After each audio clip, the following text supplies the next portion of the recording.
She doesn't even know half the people here. I basically had to drag her tonight." My husband laughed, loud enough for the whole table to hear.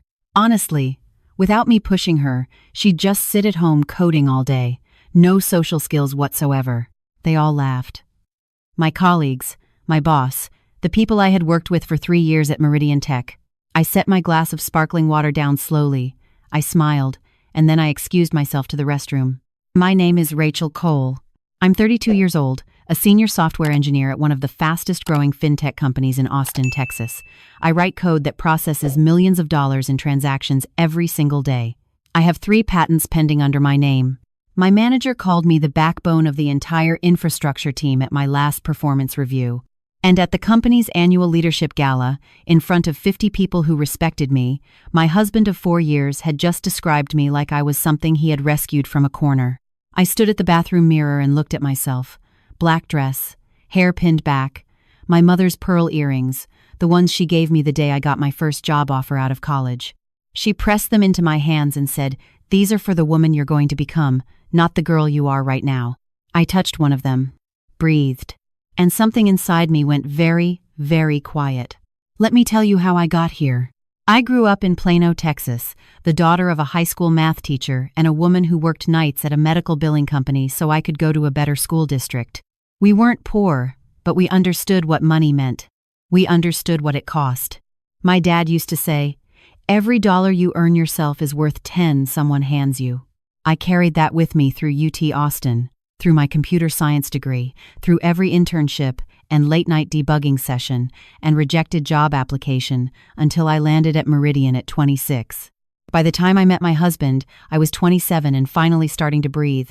I had my own apartment in South Congress. I paid my student loans on time. I was building something. I met him at a mutual friend's birthday party in East Austin. He was funny, quick, the kind of person who could hold a room.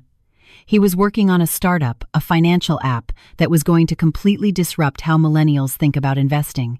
He had pitch decks. He had the vocabulary. He had that particular energy that makes you believe someone is always one meeting away from changing the world. We dated for 8 months before he moved in. We got married 2 years later at a small venue in the Hill Country. My mother cried. His parents toasted to the future. I wore a simple ivory dress and felt, genuinely, like I was beginning the best part of my life. The first year was good. He worked on his app from our home office. I went to the Meridian campus every morning. I made $118,000 a year plus bonuses. He wasn't earning yet, which was fine, which was expected. Startups take time. Everyone knows that. The second year, I started noticing things. Small things I explained away because I loved him and I wanted to be someone who believed in her partner. He would promise a launch date and the launch date would pass without explanation. Then there was a new launch date, then a pivot, then a completely new concept that was so much better than the first one. I never saw working code. I never saw a real product, but I saw the pitch decks multiply. He started going to investor meetups 3 or 4 nights a week. He would come home late, restless, smelling like bar food. When I asked how it went, he would say things like building the network and playing the long game. I nodded. I made dinner. I went to bed early because I had a 7 a.m. stand up the next morning. I told myself this was what it looked like to support a partner through something difficult. I told myself my parents had sacrificed for each other too. I told myself that this was temporary. What I did not tell myself was the thing I was already starting to feel in my chest, that quiet, sour suspicion that something was deeply wrong. The first real crack came on a Tuesday in March. I had stayed late at the office to push a critical deployment. It was almost 9 when I got home. The apartment was dark. My husband wasn't there. I heated up leftovers, checked my phone, saw nothing. Around 11, I opened my banking app just to confirm a bill payment I'd scheduled. The balance in our joint account was $340. It should have been around $2,800. I scrolled through the transactions. In the past 9 days, there had been 11 separate transfers out, each one between $180 and $300, all to an account labeled simply Apex Capital Transfer. I had never heard of Apex Capital. I sat at the kitchen table with my phone in my hand and a plate of cold pasta in front of me, and I felt something I can only describe as the floor dropping out from under me while the ceiling stayed exactly where it was. Everything looked the same, nothing was. He came home at midnight. I was still at the table. "Hey, babe." He kicked off his shoes. "You're up late.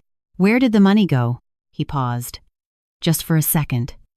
Then he walked to the fridge, like I'd asked him about the weather. "What money?" "Over $2,000. In the last week and a half. To something called Apex Capital." He poured a glass of water, didn't turn around. "Oh, that. It's an investment platform. I'm testing a strategy. With our joint account money." Without telling me, he turned. He had that look, the slightly impatient look. The one that said I was making something small into something big. "Rachel, it's not a big deal. I know what I'm doing. This is literally what I do. You don't have an income. That money is from my paycheck." The air changed. He set the glass down. "So now we're keeping score." "I'm not keeping score. I'm asking why you moved $2,000 without saying a word to me. Because I knew you'd react exactly like this." He gestured at me, at the table, at the whole scene, like I'm some kind of criminal. "I'm trying to build something, Rachel. I'm trying to contribute. And you're sitting here interrogating me at midnight." I didn't respond. He went to bed. I sat there until 1 a.m., then opened a notes app on my phone and typed everything I remembered.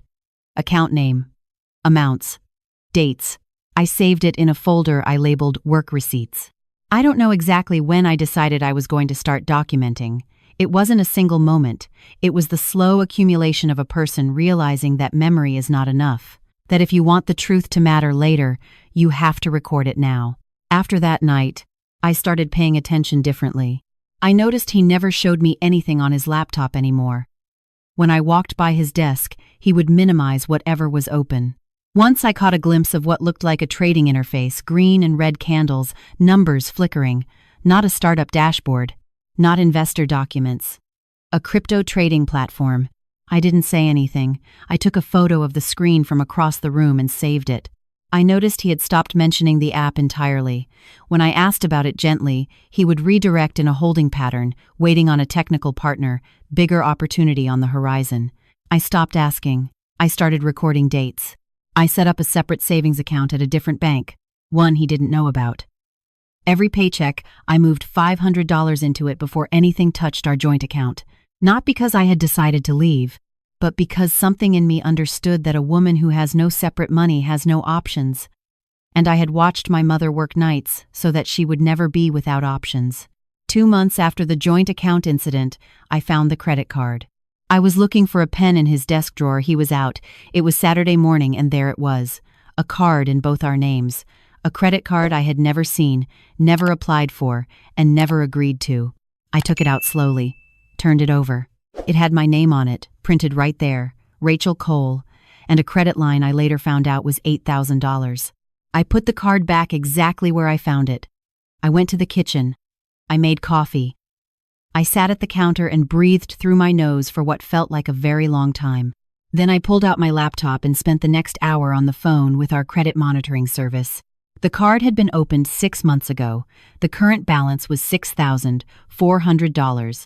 The charges were mostly to 3 categories: a crypto exchange, a sports analytics subscription that I was almost certain was a betting service, and a bar called the Rusty Spoke in East Austin where the charges ran between $80 and $300, sometimes twice in a single week. $6,400. In my name. I took screenshots of everything.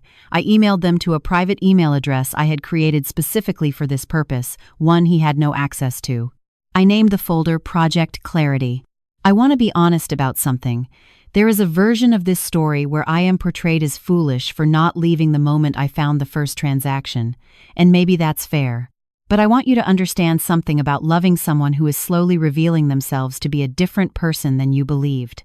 It doesn't happen like a light switch. It happens like a dimmer, so gradually that each step seems like maybe you're overreacting, maybe you're being too rigid, maybe you just need to communicate better. By the time the room is dark, you've almost forgotten what the light looked like. I wasn't stupid. I was adjusting to a reality I didn't want to be true. But the credit card was the last adjustment I was willing to make. I booked a consultation with a family law attorney named Sandra Patel, who a friend from work had used the year before. I went alone, on my lunch break, and told her everything. She listened without expression and then asked me one question.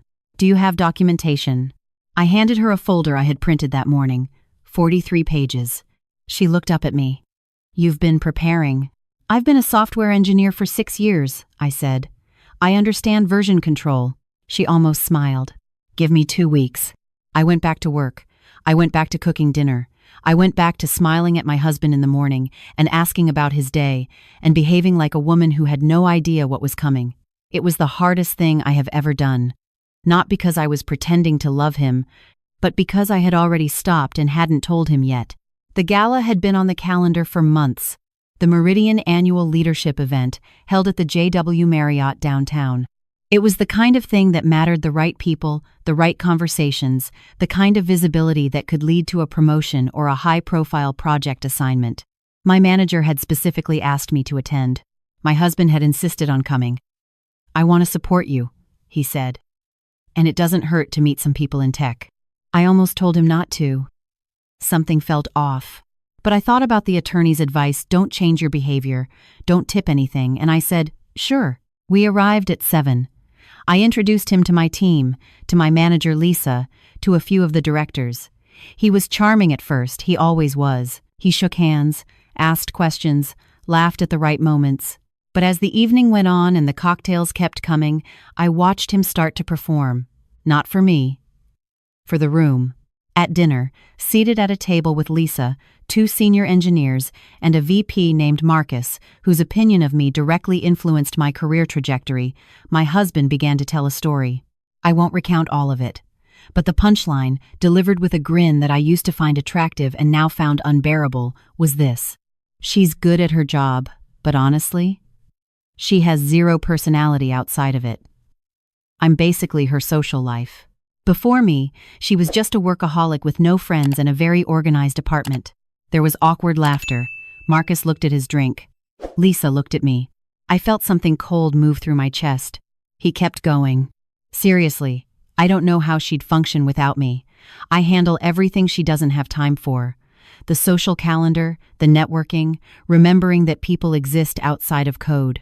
He laughed again. She's lucky I'm so patient. Marcus said something vague and polite to change the subject. My husband didn't notice that the table had gone quiet.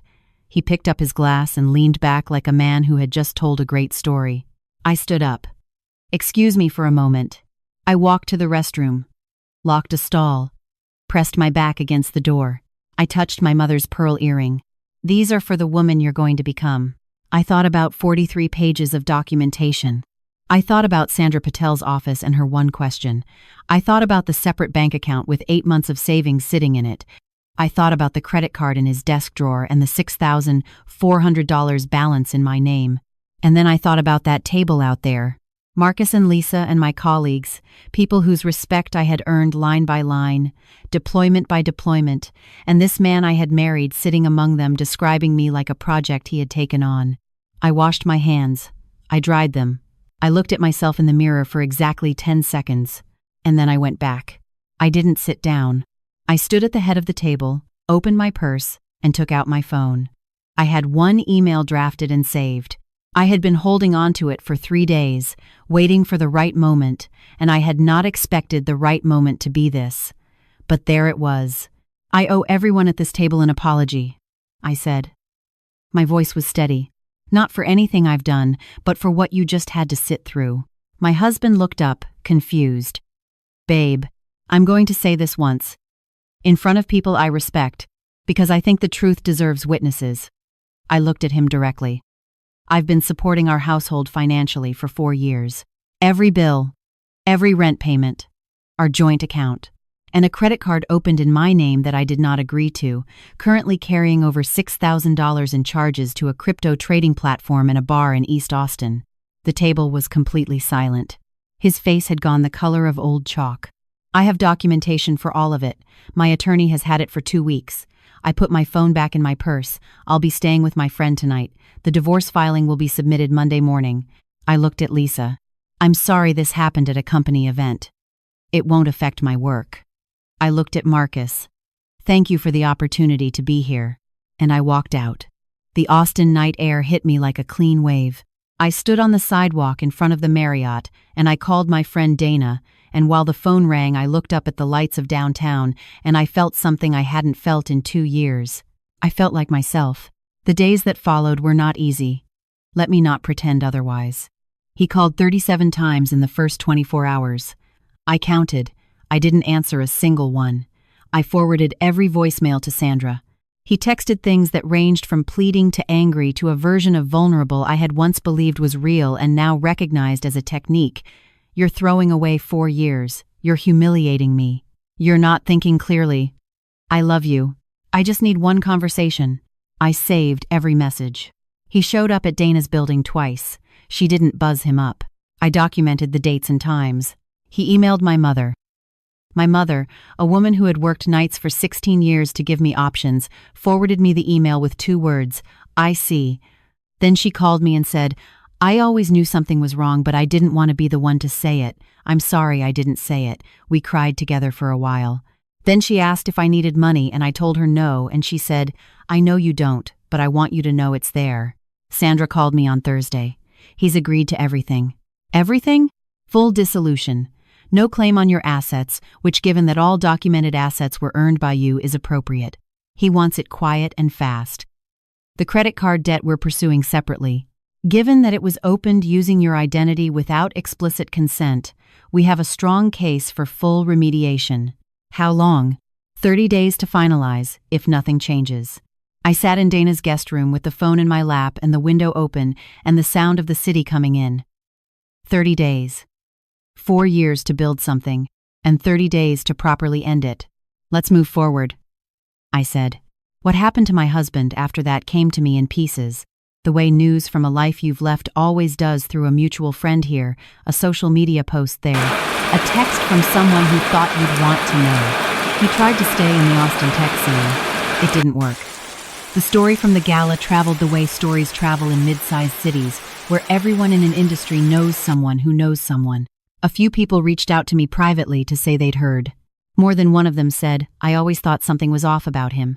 He moved out of our apartment, my apartment, the one I had signed the lease on, the one I paid rent on, the one he had lived in for free for 3 years, and sublet a room from a friend in Pflugerville. The startup, I later learned, had never been close to launching. There was no co-founder. There was no technical partner. There were losses, significant ones, on 3 different crypto trading platforms, and a debt to the sports analytics service that he had run up in both our names that I had my attorney address with a certified letter. 2 months after our divorce finalized, I heard from someone who knew him that he had tried to pitch an investor from my company. The investor had looked him up, found nothing of substance, and passed in under 10 minutes. What I felt when I heard that was not satisfaction. It was closer to clarity, the kind that comes when you finally understand the full shape of something you spent a long time only seeing part of. He had never been building toward anything. He had been maintaining an image of building. And as long as I was in the background paying the bills, keeping the lights on, too busy at work to look closely, the image held up. The moment I looked closely, it collapsed. And then I walked out. And he had nothing left to hide behind. The apartment felt different after he was gone. Different in the way a room feels after you take out old furniture, lighter, more space than you remembered, air moving where there wasn't air before. I bought a new couch. A deep green velvet, one that I had wanted for 2 years and he had said was a weird choice. I put it in front of the windows and I started reading on Sunday mornings in a way I hadn't since before we got married. At Meridian, things changed in a way I hadn't expected. 2 weeks after the gala, Lisa called me into her office. I assumed it was awkward. It wasn't. What you did that night took a lot of composure, she said. I want you to know that no one at that table thinks less of you. If anything, she paused. Marcus was asking about you last week. He wants you on the infrastructure redesign project, the one we've been holding for the right lead. I looked at her. You've been ready for it for a year, she said. I think you knew that. I think you needed the rest of your life to catch up. I took the project. It was the hardest technical challenge of my career, and also the thing that reminded me exactly why I started doing this work in the first place. 6 months after the divorce, I had a conversation that I think about often. A woman named Priya, a junior engineer who had joined the team the previous year, knocked on my office door and asked if I had a few minutes. She sat down across from me and told me that her boyfriend had recently quit his job to focus on his passion project, that he expected her to cover their shared expenses, and that every time she tried to talk about it, he told her she was being unsupportive. She asked me how I knew when something was wrong versus when I was just not being patient enough. I thought about that for a moment. There's a version of support that builds someone up, I said. And there's a version that just covers for them so they don't have to face consequences. The first one has a shape, there's movement, there's growth, there's reciprocity, even if it's not financial. The second one doesn't look like support from the inside. It looks like love, but you're the only one paying anything. She was quiet for a long time. How do you know the difference? When you find yourself working harder to protect his comfort than he works to protect yours, I said. That's the difference. She nodded slowly. I don't know what she did after that conversation, but I know I said what I wished someone had said to me 2 years in, when it was still early enough to not have lost so much. My mother visited in December. She stayed for a long weekend, and we went to the farmer's market and ate barbecue and walked along the lake path and talked the way we hadn't talked in years, the way you can only talk when there is nothing in the conversation that needs to be hidden. On Sunday morning, I made coffee and we sat in front of my green couch, and she looked around the apartment and said, "This is yours." "It always was," I said. "No." She smiled. "I mean, it feels like yours now." All the way through. She was right. There is a version of your home that exists while you are sharing it with someone who is slowly taking things from you.